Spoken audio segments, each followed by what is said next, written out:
Madumiso Jesu Kristo. Manje thandazami ngifisa ukuba sibuke ivangeli kaMateyu 28 verse 16 kuya 20.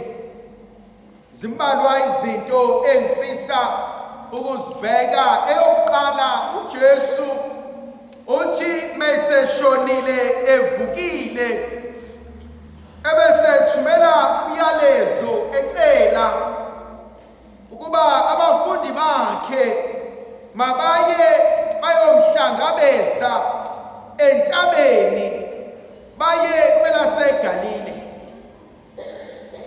Izinto engifisa ukuzibheka mhlawumbe eyokuqala, kungani uJesu ebakhuphulela entabeni?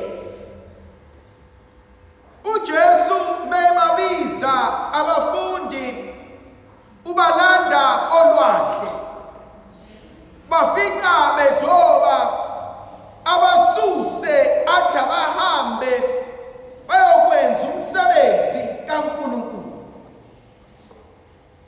Kodwa endleleni besebenza, uma eseyophetha izinto ubakhuphulela entabeni endaweni yokukhuleka. Now ngibuka lezi ndawo ezimbili ezinamandla ezisondeza ebukhoneni bukaNkulunkulu. Kodwa ngicela ukuyibuka ngendlela ezimbili ezehlukene. Eyokuqala, ulwandle oqala khona izinto, kodwa ophetha ngokuba ukhuphukele entabeni kaJehova. Athi uPostoli Pawuli, ngisemncane ngangenzisa okomntwana, ngangidla okwabantwana, ngangiphilisa okwengane. Kambe inkonzo engiyibukayo ngibheka empilweni yami ukuthi ngikwazile yini ukukhula endaweni kaNkulunkulu.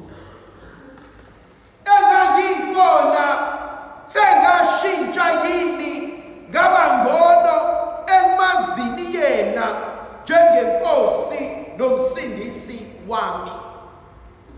That's point number one. Ngisukaphi nanoNkulunkulu? Ngiqonde ukuyaphi noma ngibhekephi? Esibili, lento engithintayo, uma uJesu ebasusa olwandle ebakhuphulela entabeni, intaba yaziwa njengendawo la kukhona khona uNkulunkulu. Indawo ewumqansi, kodwa indawo othi uyihamba isiphetho sakhona kuba sesiqongweni, ngibe ngcono, ngibuke kangcono. Ngifisa ukubuza mhlawumbe ukuthi ohambweni lwami nawe sikephi noNkulunkulu? Uma uhlala endaweni enamagquma, uyitshela ukuthi sewufikile phezulu, kodwa ubuka ngalena nanti intaba, nanti elinye igquma, ulokhu ukhuphuke njalo. Okwesithathu, uJesu abaye eGalile, la zonke izinto zaqala khona. Khona le ngoma kaMafikizolo uzomthola ngiblome emlanjeni, isithando sami. Wena liphi elakho iGalile noNkulunkulu? Kuphi la kwaqala khona? Iphe yakho indawo yaseDamascus. Kuphi lapho owathi namhlanje ngiyamkhetha njengenkosi nomsindisi wami? Ikuphi okwenzeka kuwena okwathi makwenzeka wathi namhlanje konke okudala ngikushaya indiva? Akuve kulula ukulandela ukholo lwe-Sunday school. akuve kulula ukulandela ukholo lwekhathekisima, akuve kulula ukulandela ukholo oncike kumama, oncike kumgogo, oncike kumkhulu. Lupho lwakho ukholo noNkulunkulu wakho. Ikephi la uNkulunkulu ake ahlangana khona nawe, ahlangana noJakobe, zabambana ubusuku bonke.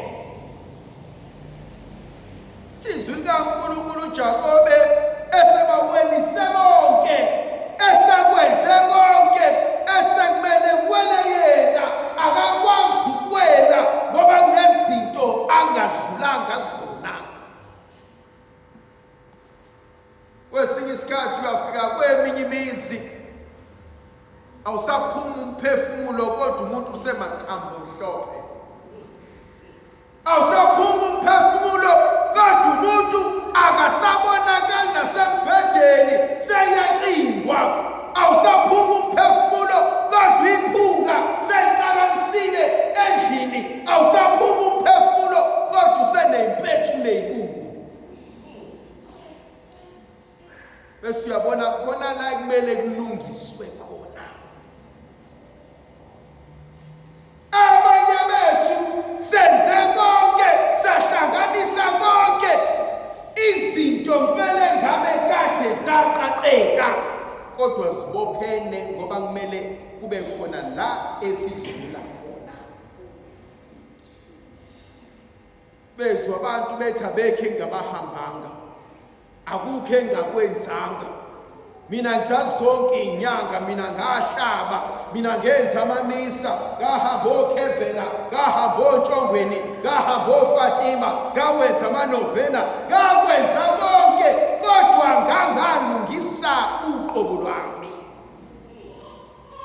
Konzo uJesu ngibone esibizela kuyona, inkonzo yokulungisa ingaphakathi lami, inkonzo yokubhekana nezinto ezimina ey'dala ukuba ngingalali. uJesu asibuyele edalini lakho, asibuyele la kwaqala khona izinto ukuze sikwazi ukubheka konakelephi endleleni. Konzo ayishoyo yesine engithintayo umntaka Maria uthi wonke amandla anikezwe mina. Inkonzo yokuthobela intando kaNkulunkulu, inkonzo yokuba manciphe mina Nkosi kuphakama wena, inkonzo yokuthi angikwazi konke, inkonzo yokuvuma ukuthi Nkosi ngicela ukufundiswa nguwena.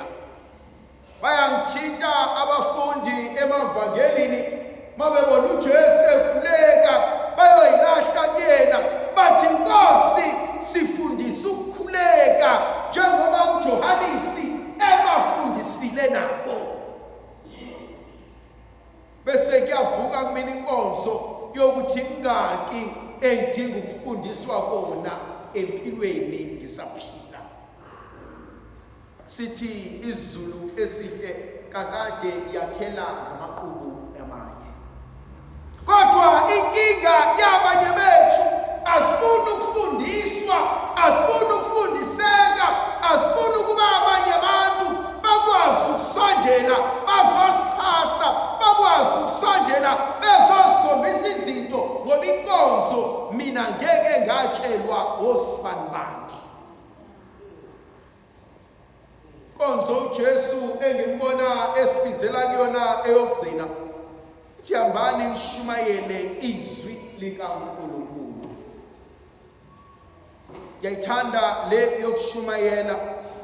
Uthi uFrancis ocwebileyo, shumayelani ngaso sonke isikhathi, kodwa only when it's necessary use words.